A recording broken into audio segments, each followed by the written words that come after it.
But the hand is quicker than the eye, and we've got sights that mystify. So you just sit back and watch it all on This Week in Baseball.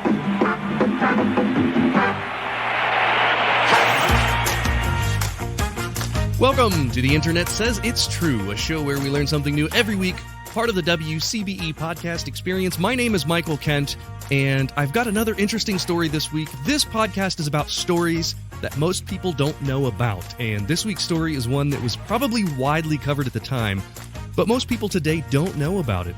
It's also about an underrepresented community getting slighted, and I think it's important to amplify these types of stories. As always, I want to invite you to be a part of this podcast by supporting us, so please go over to patreon.com/Michael Kent to see if that's something you can do to help keep this show going. If you want a producer credit at the end of the show, you can do that there as well, but you can also just join at the $1 a month level also, and it'll all be super appreciated. I wanted to say congratulations to last week's hidden contest winner. I hit a contest somewhere in the podcast, and Jim found it and tweeted the answer to me. We're continuing that again this week. I'm going to eliminate Jim from the running for this week. We'll make it a you can only win once rule for now. So listen for that. This week's topic comes to us from me. This is a story that I've heard about and I've been interested in for a while, but I've just never done the research on it. It's about Dodger Stadium and Chavez Ravine and the displaced Mexican-American community that lived there. It started with me just seeing the headline, and I thought it would make a good episode for this week. It reminds me of one of my favorite episodes of the early version of this podcast. If you go back to the first season when I was calling it Tell Me What to Google, the second episode was about Seneca Village, which was another displaced community. For this one, we're going to start about 30 years after the story takes place. It was September of 1980 when 19-year-old Mexican pitcher Fernando Valenzuela first took the mound at Dodger Stadium. He quickly earned his spot, not only as the Dodgers' star pitcher, but as the reason that fans came to games. In 1981, he won both the Rookie of the Year and Cy Young awards, started the season 8-0 with 5 shutouts, and forever changed the fandom of the Los Angeles Dodgers. See, before Fernando, about 10% of the Dodgers fan base was Latino. Today, it's close to half. The pitcher, who had been given the nickname El Toro, was a huge hit. When the Dodgers traveled to other stadiums around the league, attendance would increase between 5,000 and 10,000 fans when he was scheduled to start. Spanish-speaking ushers were hired at Dodger Stadium. Los Angeles was captivated, and the Dodgers, an important part of the city's identity, was finally connecting with the Latino demographic that made up almost 30% of LA. But under Dodger Stadium, the land holds a painful memory that's forgotten by most people today. It's a history of a displaced Mexican-American community. Chavez Ravine is an L-shaped canyon in Los Angeles. It sits in the hills just north of downtown LA. Today, it's made up of Elysian Park, the LAPD Police Academy, Radio Hill Gardens, Angels Point, and taking up most of the land in the middle, Dodger Stadium. It was named for Julian Chavez, who was a councilman in Los Angeles in the 1830s and 40s. He was the original owner of Chavez Ravine, which was at the time called Stone Quarry Hills. The land in Chavez Ravine was never home to affluence or power. In fact, the opposite was true. When the city suffered from the smallpox epidemics of the 1850s and 1880s, it was the site of what they called pest houses. These were the nicknames given for wards to house Mexican and Chinese Americans suffering from the disease. At one point, part of the ravine served as a Jewish cemetery, the first organized Jewish site in Los Angeles. Most of the people who lived in the ravine were Mexican Americans. By the 1940s, it was split between the communities of Bishop, La Loma, and Palo Verde. And because of redlining housing discrimination, these neighborhoods were mostly made up of Mexican Americans.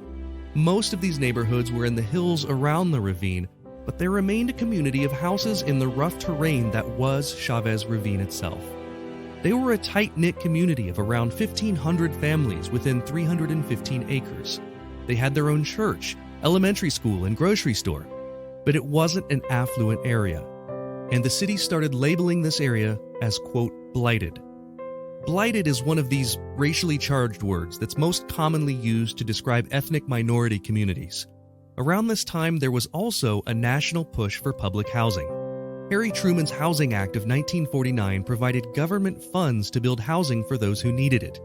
In Los Angeles, the LA Housing Authority saw Chavez Ravine as the perfect place to build public housing. Between 1952 and 1953, almost the entire community that lived in the Chavez Ravine was destroyed. The buildings were acquired through eminent domain. Some people were paid undervalued amounts for their land, and others refused to leave. For those who left, their houses were bulldozed to make room for the public housing. It was to be a planned project community called Elysian Park Heights. For the 20-some families who held out and didn't move, the offers for their land decreased over time in an oppressive tiered buyout scheme. But this public housing plan came to a screeching halt with the 1953 election of Mayor Norris Poulsen. He ran on an anti-public housing platform and gained support from a group known as Citizens Against Socialist Housing. He called such housing projects un-American and communist, so the public housing project slated for Chavez Ravine was stopped in its tracks. The community had been mostly removed and nothing was in its place. The stipulation of the eminent domain order that was used to remove the people who lived there stated that the city would own the land and it had to be used for public purposes. Several proposals were made, one of them being a new location for the LA Zoo. While his Republican politics led him to kill the possibility of public housing, Norris Poulsen's term as mayor of LA brought a lot of things to the city. The Los Angeles International Airport, the expanded LA Harbor, and for the first time, a Major League Baseball team. When we come back from a quick break, we'll take a trip to the East Coast. It's been colder lately, and I have photos on my Instagram of me wearing one of my favorite clothing items for this time of year, my Scotty Vest fleece. It is awesome for traveling around because it has pockets for all of my gadgets, for my phone, my glasses, my wallet, my charging cord, you name it. It's a clothing company I believe in, and I'm confident that they've got an article of clothing that you'll love. The best thing you can do is take a look at all the awesome pocket-packed clothing on their website. Go to scottevest.com and enter promo code TM15. That's Tango Mike 15, and you'll get 15% off your order. The link is in my show notes. There was a time that humans used 100% organic products as healing balms and moisturizers for their skin. Well, I've partnered with an awesome company that wants to get back to those times. Fatco sells organic and responsibly made tallow-based skincare products. For centuries, humans used tallow in skin moisturizers and healing balms, but unfortunately, the topical application of these fats seemed to stop around the same time that animal fats stopped being considered part of a healthy diet. A lot of modern skincare products do more harm than good by stripping your skin of its natural oils. Let's change that. You can try them out now at fatco.com and get 15% off your order by using my promo code INTERNET. Go to theinternetsaysitstrue.com/deals for the link.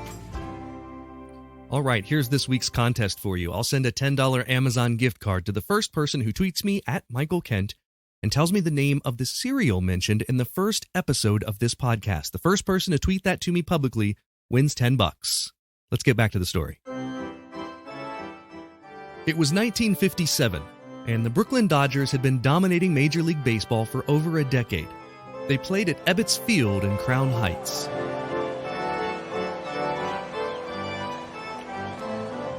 By the way, here's a little bit of extra trivia for you. When Jack Norworth and Albert Von Tilzer wrote that song in 1908, neither one of them had ever seen a baseball game. Ebbets Field was old. It was built in 1913, and it was overused. Not only did the Brooklyn Dodgers play there, but so did 5 different professional football teams and a college team. The Dodgers had won 7 pennants in the last 10 years, but couldn't sell out a game. Ebbets Field had 35,000 seats, but the problem was that it was surrounded by city on all sides. There was no parking. It couldn't expand. They needed a new home. Dodgers owner Walter O'Malley chose to move the team to Los Angeles after a lengthy fight with the New York City building commissioner who tried to secure land for the team in Queens. But O'Malley had heard about a tract of land in Los Angeles that had been cleared for public use. And on June 3, 1958, Los Angeles voters approved a taxpayer referendum on using the land for a baseball stadium. Many LA residents opposed it. They didn't think a baseball stadium was considered public use. Out of 677,000 votes cast, it passed with a margin of only 25,000 votes. The stadium would be built. It would seat 56,000, and the entire land acquisition would be 352 acres. 1 year later, the Arechiga family was throwing rocks at police. Remember, there were still a small number of residents of Chavez Ravine who refused to move.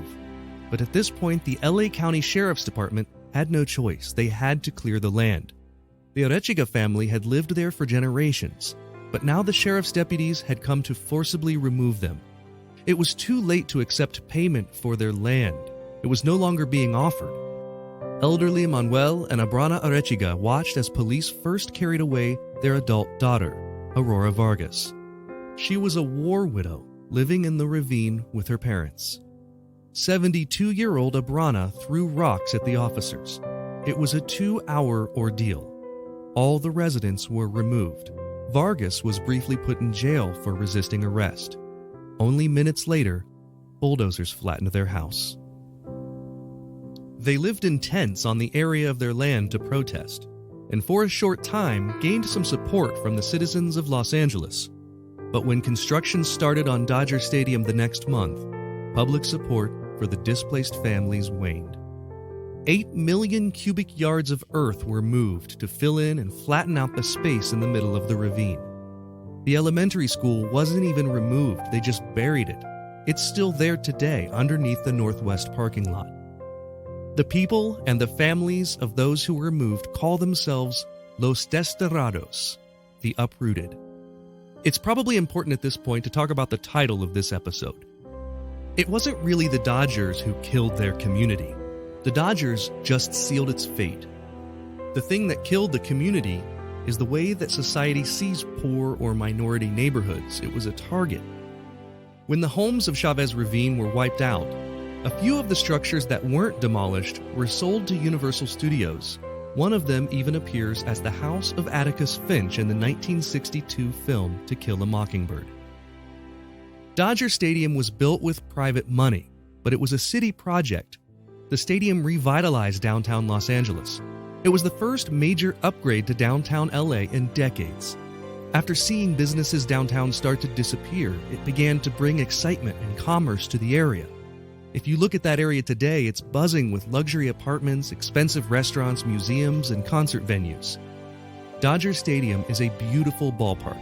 At 56,000, it's the largest stadium in Major League Baseball, and definitely has brought some good to the area. But the stadium, home to a team with a 50% Spanish-speaking fan base, has a dark past. And while it was news at the time, most people today don't realize the pain and anguish that occurred to create the stadium as we know it today.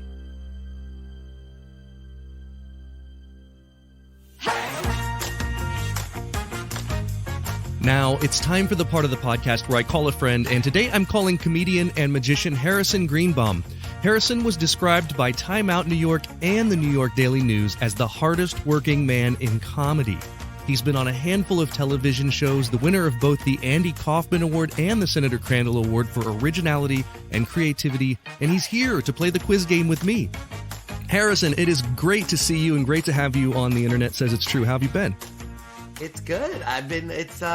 It's been a wacky roller coaster of a couple of years. Yeah, you're alive, and that's good. I saw your schedule. You're gigging a lot right now. Like you're hitting a lot of stages in person, which is awesome. Yeah, the New York scene is bouncing back, and working all the comedy clubs and starting to kick up the touring again. So it's been really fun. So I heard. I was talking to a mutual friend of ours, Eric, who's been on this podcast a million times. He said, like, some of the shows you have to show vaccination proof just to get in. Is that still a thing? Up until very recently, that was every New York comedy club. You had to show proof of vaccination. Okay. I think you were allowed to show a negative PCR taken within, I want to say 48 to 72 hours. So up until very, very recent, I think literally this month, it might have just started to change. But up until then, literally every single person had to be vaccinated to be at the club. That's crazy. I actually had to show vaccination just to eat at a Thai restaurant in LA last week. I like it. It makes me feel safer. I think if I'm going to take my mask off, I'd rather be only around the vaccinated. Yeah, I was the only person Sure. I was the only person in the restaurant, and what was funny about it, it was like, I'm like, this is super cool. But then 2 days later, I'm watching the Super Bowl in LA, no masks, nothing. Everyone's just like, screaming and mouths open and spitting on each other. It was awesome. Yeah, I mean, I brought my full magic show to Florida I think it was around October, and I don't think they know that the pandemic happened. No, they haven't gotten that news yet.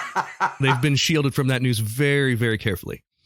So let's move on to our topic. And for this first question, Harrison, we're playing for a joke. So if you get it right, I have to tell you a joke. If you get it wrong, you have to tell me one. That's the stakes. Here is the question. Dodger Stadium holds what dark secret? Oh God, am I on a sports-themed episode? No, I am screwed. It's not. I don't think. I think it's pretty obvious based on literally everything about me that I am not good at sports. I remember when I was in middle school, I went up to the coach. I was like, "When are the football auditions?" He's like, "Get the hell out of the gym." I was like, "But I love your costumes." Like, can't come to the football rehearsals. I can't even be a football understudy. None of them. This is sort of laterally related to sports, but you don't have to know about sports for the episode. Okay, good. This is particularly about a sports stadium. So Dodger Stadium in LA, it holds what dark secret? A, there's a Cold War era government bomb shelter deep beneath the earth where it's built. B, a community of Mexican Americans were forcibly removed to build the stadium. Or C, a construction worker killed during the building of the field is still buried underneath Section 3A of the parking lot. I feel like B seems like a wild swing for you to make up. Just pick a random ethnic group out of your ass and be like, yeah, they were forcibly removed. And I'm like, just kidding. I was making that up. That seems wild to me. So I feel like it has to be B. And if it's not B, man, we have some talking to do. You are correct. The answer is B. A community of Mexican Americans were forcibly removed to build the stadium. I realized how specific that is, and that's why I added the section of the parking lot in the next one. I was like, man, I'm going to have to add some details to these fake ones. So, yeah, it's true. There was a community called Chavez Ravine, and much like the community that used to be where Central Park is in New York, it was labeled by the powerful white people in the area as blighted, quote, blighted. And that allowed them to use eminent domain to underpay these residents, and some didn't get paid at all, to be gone. And that's where Dodger Stadium is today. That used to be a community. So like I said, isn't it fun that they use taxpayer money to build these stadiums? Well, that stadium, they're businesses that generate millions of dollars in revenue. Yeah, right. That stadium, believe it or not, is a privately owned and was privately built and was the first one that was since like the 1920s or something like that. But yeah, most of them are heavily taxpayer supported. And of course, this was it was taxpayer money that was used to clear the land and to claim eminent domain. And that was a big fight at the time because the residents said, hey, this is earmarked. They removed these people because eminent domain said it has to be used for public use. And they were arguing a baseball stadium that's, like you said, generating revenue. Yeah, is not public use. I owe you a joke because you got this one right. So here's the joke. Why do ducks have feathers? Because they probably look like horrifying bird monsters if they didn't have them. That is accurate, but the correct answer is to cover their butt quacks. Boo. Nice. Can I tell you? So as a comedian, obviously Sure. I don't really do like street jokes. Sure. Like jokey jokes. Right. But every once in a while I end up in an Uber and I mistakenly tell them I'm a comedian. So then they expect all these stories. Sure. The key is tell them you're an accountant and they will rarely have any questions for you. That is a good point. But I was getting picked up for a gig. They were driving me from Connecticut, where the gig was. It was like a corporate thing, back to my apartment in Manhattan. And the guy goes, oh, where are you coming from? And I go, oh, I'm doing a comedy show. And he goes, ooh, tell me a joke. And this is my favorite joke, which is, how do you make a plumber cry? How? Murder his family. And that guy literally just did not speak to me for the rest of the ride. Well, there's a good chance that man's family had been murdered and you were just, speaking the truth. But yeah, this he's is like, how come they always bring up the family murder? It's all they want to talk about. I also have hobbies. I like painting miniatures. no one asks me about my miniatures. I love Warhammer. Stop talking about that one night a serial killer came and murdered my family. Ubering from Connecticut at a gig home to Manhattan is a doable thing. If the client is paying for it. Okay. No, it's not terrible. I mean, basically, you kind of have to balance out whether owning a car, the full expense of owning a car is worth every once in a while overpaying for an Uber. Yeah. And, for my traveling shows, like, I'm constantly wondering that for renting. Like, because renting cars during and after the pandemic has gotten crazy in some cities. Yeah. And sometimes it's like, oh, well, to rent a car for one day would be $300. And at that point, I'm like, no, an Uber makes sense. And Uber is definitely cheaper. Yeah, I have to look that up every time now. Yeah, this was pre-pandemic. Now post-pandemic, like right when the pandemic was starting to loosen up, everybody was starting to get vaccinated. We were doing these like outdoor shows on roofs and like anywhere where we can get lots of social distance. And some of them were like deep in Brooklyn. And it was literally cheaper for me to get like a zip car and drive myself than to Uber. Weird math version. So I was renting cars to do gigs that were like 30 minutes away from me. But the math keeps shifting. Yeah, when I perform in New York City, I usually rent a car because it's so embarrassing with all of my like road cases to take public transportation. That's why most New York magicians do close-up. Yeah, right. There are very few grand illusionists that live in Manhattan. Yeah, and I don't even have that much stuff, but it's enough that it would be really tough to bring it through like a turnstile or, right. Like I've got it really good about my suitcase literally is just tall enough to clear the turnstile. Nice. So if I pull the handle down, I can push it through. Yes. Yeah. Very much a New York luggage system. So let's move on to question 2. For this question, we're playing for an embarrassing story from the stage. So if you get it wrong, you've got to tell me some embarrassing story of something. I sharted on stage once. Yeah, if you get the question, the question. You can tell us in detail about it if you get the question wrong. You can explain why, maybe what you had for dinner that night. If you get it right, I'll tell you one of my stories. Okay. Which one of these is true of Dodger Stadium? A, it has its own zip code. B, it has its own fire department. Or C, it makes its own hot dogs.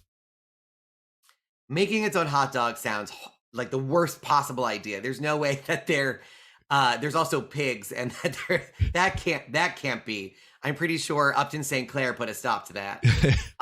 That's a deep cut. I was like, there's a deep cut. 2 people who get that joke and they're going to love it. Yes. They're going to love it. And they both live in New York.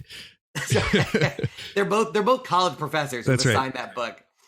It's not. I don't think it's the sausages. The fire department also sounds like a misuse of municipal funds because there could be a fire at Dodger Stadium, but I feel like every once in a while they might want to put out a fire somewhere else, say in the neighboring area. The zip code thing speaks to me only because I know the Empire State Building has its own zip code. Oh, does it? In New York. Because there's so many offices and such in there. So it's not out of the realm of possibility for a building or landmark to have its own zip code. So I think I'm going to say A. You are correct. You're 2 for 2. Dodger Stadium zip code 90090 and is technically known as, quote, Dodgertown. Dodgertown, California.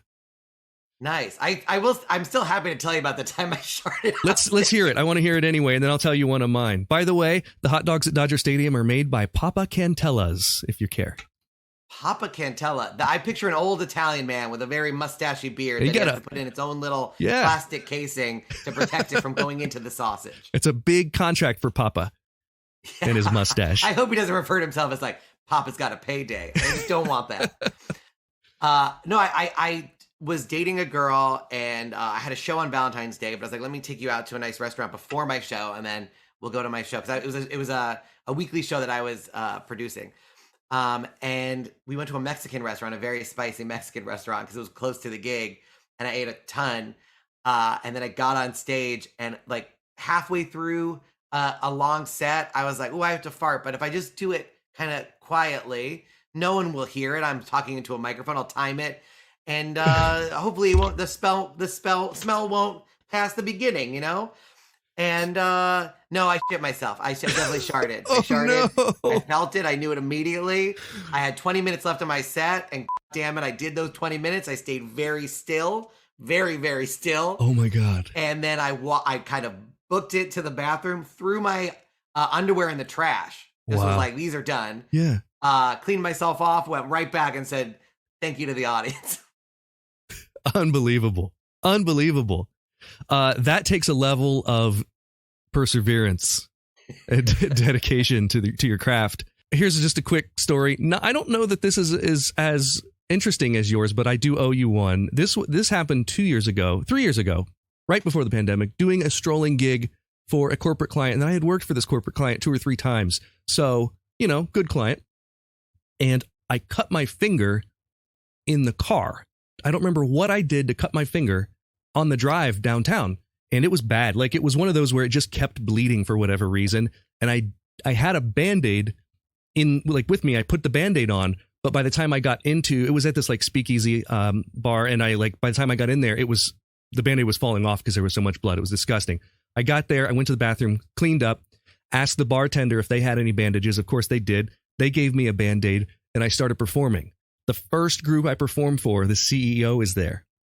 And I'm like, good, this is great. And I'm doing I remember I was performing John Bannon's Duplicity for him. I'm not sure if you're familiar with that, but it's a part where they hold some of the cards and you hold some of the cards.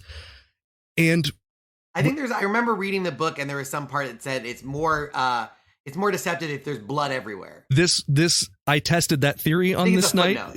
I looked down and the cards that he was holding had a fresh, wet drop of blood on them. You're like, is your card a red card? And they're like, no. And you're like, well, now it is. Oh Very my God. red. If I were as witty as you, I would have said that. But I just sort of looked down in horror as I had bled through yet another Band-Aid. And he's holding cards with blood on them and knows exactly where it came from. And we're in this horrible hazmat situation. I had to just kind of grab the cards back from him and not continue and excuse myself. It was super embarrassing. This scar is from a similar thing. Is it really? Well, I was in college, so I didn't have a car. This is the theme of the show is not having a car. So I was taking a train to a gig outside of Massachusetts for like an SYM. It was for kids.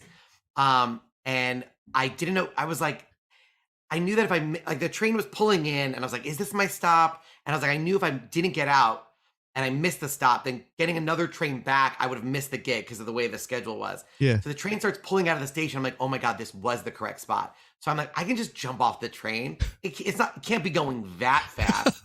And I jumped off a moving train. What?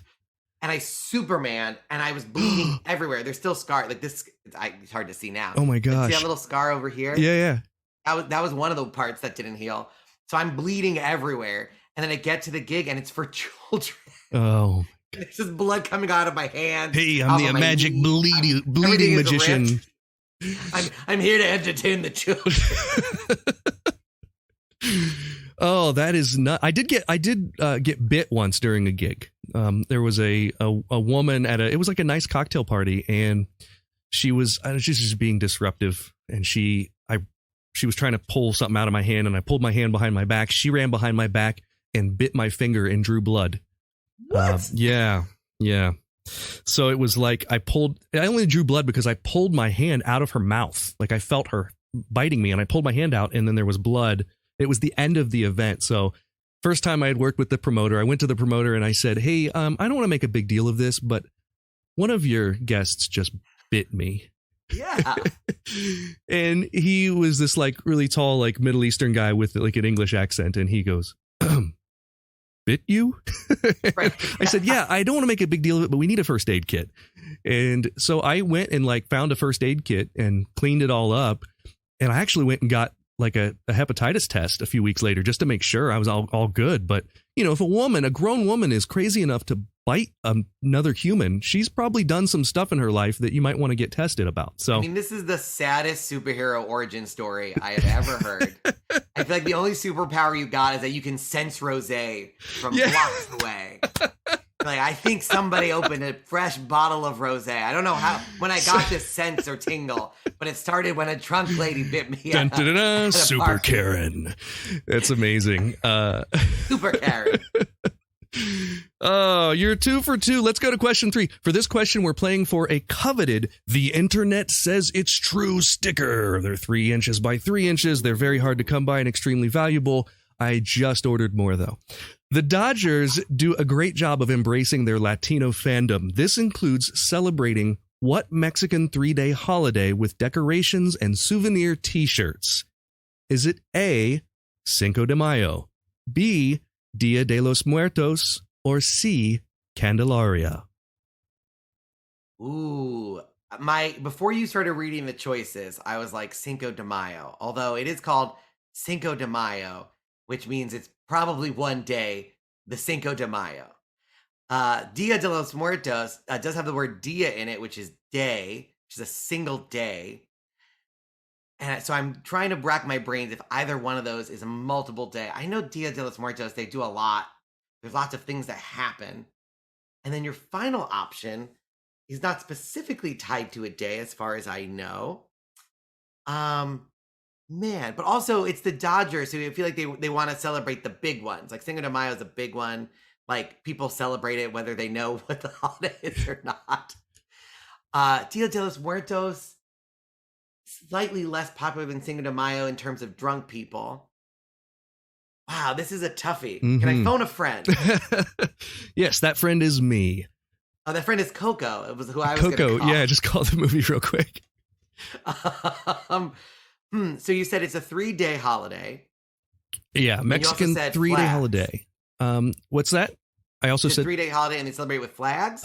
decorations and souvenir t-shirts. Souvenir t-shirts.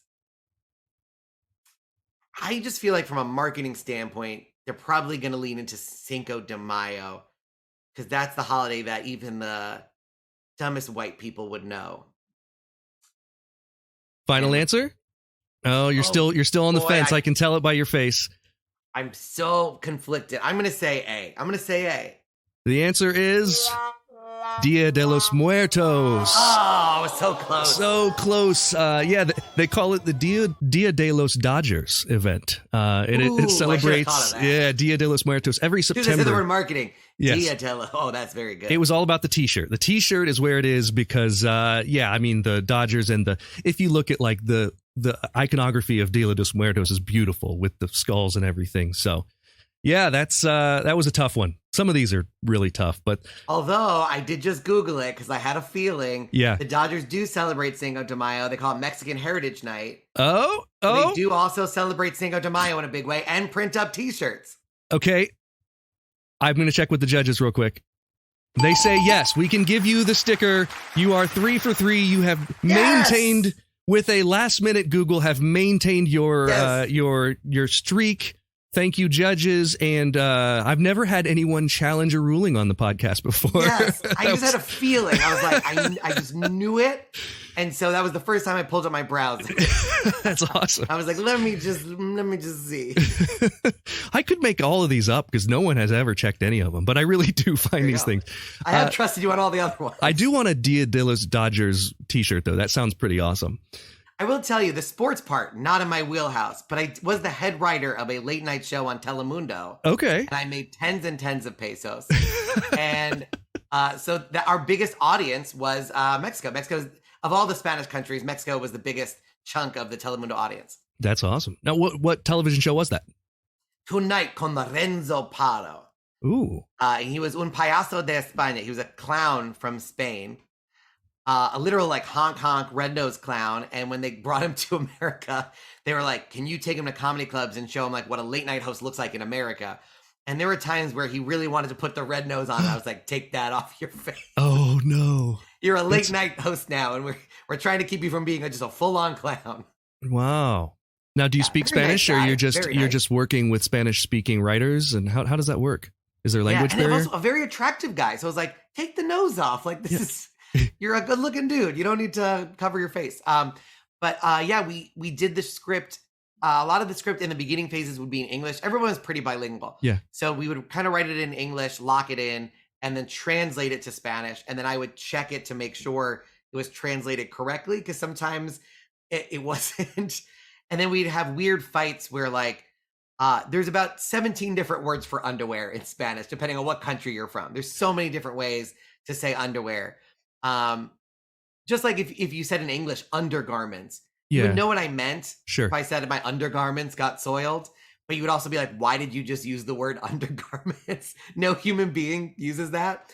So there would be lots of stuff because we were going out to all the different Spanish countries where you're constantly like spending 45 minutes discussing how we're going to translate underwear. Yeah, and that might not be that much different than just finding the funniest word. You know, that's another, like, There's you also might country-wise, because some countries have funnier words, but it would only really read in Ecuador. Right. Like the Ecuadorian word, they would love it, but then the other countries would be like, what? It's really interesting. Yeah, they kind of, the Spanish-speaking countries get grouped together. Where regional differences. Wow. Well, you're 2 for 3. This is question 4. I know you're 3 for 3 with the judge's ruling and the overturning. You might get an asterisk on this one. Question 4. For this question, we're playing for a podcast plug on your favorite social media. So just a mention of this show. Wow. From 1962. Now this one's a sports question. I'll preface it that way. From 1962 to 1965, the rival Los Angeles Angels played at Dodger Stadium while their stadium in Anaheim was being built. What petty thing did they do during that time? Ooh. So they did one of these things. A, they stole Dodger uniforms and burned them. B, they refused to call it Dodger Stadium and referred to it as Chavez Ravine. Or C, they hired stuntmen to do burnouts in the parking lot, which then had to be cleaned and relined. The first one sounds really aggressive. They just burned it like it was Fahrenheit 451.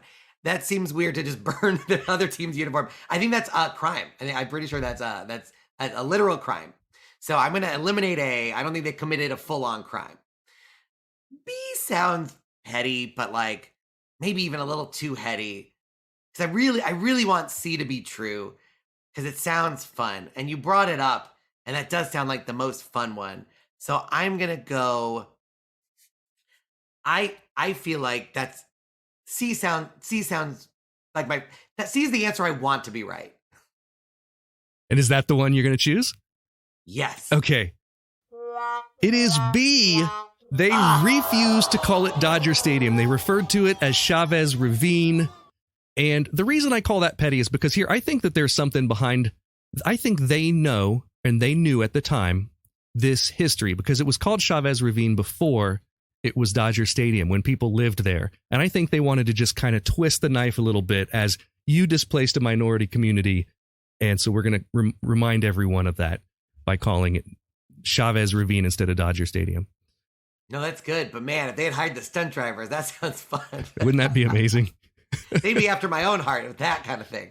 So I just realized that 2 of the fake answers I made up have been parking lot related. So maybe I had a thing in my head about parking lots. Noted for the next question. Yeah, there is a bit in this story about the fact that when there was an elementary school as part of this community, and they didn't tear it down. They literally buried it with cement. And so they say that elementary school legitimately still is there in the underneath the parking lot northwest of the stadium. So that's probably was in my head. Creepy, scary movie that could be written. It really is a good premise for like the haunted Dodgers. You know, with the industry being so close to that stadium, I'm surprised that movie hasn't been made. Yeah. Let's move on. You're 3 for 4. Unless you want to challenge that one. Do you have a challenge? You're Googling right now, aren't you? I do have a tagline. School's out. All right. Well, you can. I'll let you. School's out. ... For them? ? I'll let you. I like it because there is the displaced community like subplot. You know, there's an actual the message. True villains are capitalism. That's true. Yeah, that's. I'll let you pitch this. If you can have control. Question 5, and Harrison, this is the last question, and it's for all the marbles. If you get this wrong, I'm banning you from this podcast, never to be asked on what about again. Literal marbles. Literal marbles. I can maybe send a couple. I don't know how. I'm not sure where to find a marble in 2022, but I don't know if I own marbles. Well, I did when I was a kid. I'm sure Etsy's got you covered. This is when I fooled around with that Karatsuke genre of mentalism with balls and bags. Wait, what? Start over. Okay. Oh no, I there was a I feel like but you used a Japanese word that I wasn't 100%. Oh, Max Maven called his version Karatsuke. But it's that basically there's 4 white balls and 1 black ball. Oh, bag, I know. Whatever, okay. to figure out who's chosen the black ball. I know exactly the plot you're thinking about now. Okay. And there's the reverse, and there's all different the whole genre. Sure. So I was fooling around just in that space. I had this joke that I was trying to turn into a trick, and that felt like the right way. But yeah, I also like the fact that I brought balls and bags back, and now one way or the other, we're getting a ball bag reference. Yeah. For those of you who don't understand the reference that he's talking about, it's a part that has been cut out of the podcast. But you can figure it out now. I've laid down the clues. If you want to hear that discussion, join Patreon. It's patreon.com/Michael Kent. You can join for as little as $1 a month and hear me talk about balls and bags. And magically, for those who are listening on the radio edit, just imagine, I'm only describing the magic trick, but I've used it for a long time, and those balls have stretched out the bag. You would think the bag would be made better, but the weight of only a couple of them were enough to stretch it out over time. That's what happens. It happens to most people that this is a fabric discussion. Own ball bag. Yeah. This is 100% a non sequitur. Very clean. Okay. Here's your last question, and this is a sort of open ended. This one is not multiple choice. Most of our listeners are not magicians, but you and I are, and I think that everyone would find this answer interesting. What is the worst thing about magicians in 2022? Oh, I have to restrict it to this year. Yeah. Modern day. I don't want to hear about what was wrong with magicians in the 20s. I want to know in the 1920s. In the 2020s, I want to hear. So I have a book coming out this year called "You Are All Terrible," the book. And it's based on my lecture. Yeah, this was the name of your lecture for magicians. Yes, and the thesis of it, because I feel like I'm split in twain. I'm a stand-up comic. I do sets where I'm, like when I'm at the Cellar. I was at the Cellar last night. I did a set stand-up. There's no magic in it at all. And I hang out with a lot of comedians. But obviously, I also love magic. I love doing magic. And I just noticed that comedians create their own stuff. They create their own unique point of view. And there is no Comedy Store that you can go buy a joke that somebody else, teaches you how to do on a DVD, and then you just plop that into your act. So my whole sort of the last 10 years of me running around the world doing this lecture has been basically telling magicians that, 95% of magicians are cover bands. They're doing other people's material that they saw somebody else do with somebody else's jokes. And they're calling themselves artists, and they're cover bands, which it's not to say that I don't know people who are in cover bands and they're very happy. But they also know that they're not, there's a difference between being the Beatles and being a Beatles cover band. And in magic, there's a lot of people playing imagination and then thinking they're John Lennon. Sure. So I think that's still the problem. There are original artists out there, and I think most magicians' heroes are. So like Penn and Teller, your Copperfields, all those guys, Matt King, Amazing John. I mean, there's so many guys out there, and girls, obviously, Tina Leonard, Jade. There's so many amazing people, magic people. But I still think we have a long way to go in terms of embracing the idea that if we're artists participating in an art form, then it's your job to do original material at its very base level. That means coming up with an idea first and then figuring out how to do it magically. It never starts with, I bought this cool trick, how do I jam it into my act? Right. And we're still fighting that. That is a correct answer. You are invited back on the podcast sometime. Yay! And I get marbles. And you get marbles and a sticker because of your last minute challenge. All right. Thank you so much. You can, if you live in New York, go see Harrison at Art House Hotel, Gotham Comedy Club, the Comedy Cellar. You can see when he's at those different places at harrisongreenbaum.com. Yes. Where can people follow you on social media? At Harrison Comedy on Twitter, Instagram, and TikTok. Wow, all three. You got the same one. That's fantastic. That's good. Oh, yeah. I tried to at Harrison Greenbaum. I was like early adopter for Twitter. Yeah. And they said it was too long. And I was like, Oh. That feels... so now it's at Harrison Comedy. Fantastic. Well, go follow Harrison, and thank you so much for joining us today. Thanks for having me. Well, that's all for this week. Next week will be a completely different topic, so send those in on our website. Also, make sure that you join our Facebook page. It's just The Internet Says It's True. I think you can search for facebook.com/The Net Says True. Anyway, join, be a part of the community. Thanks to Harrison Greenbaum for being my guest. Here's a kid who hates the Dodgers. Thank you for listening to The Internet Says It's True.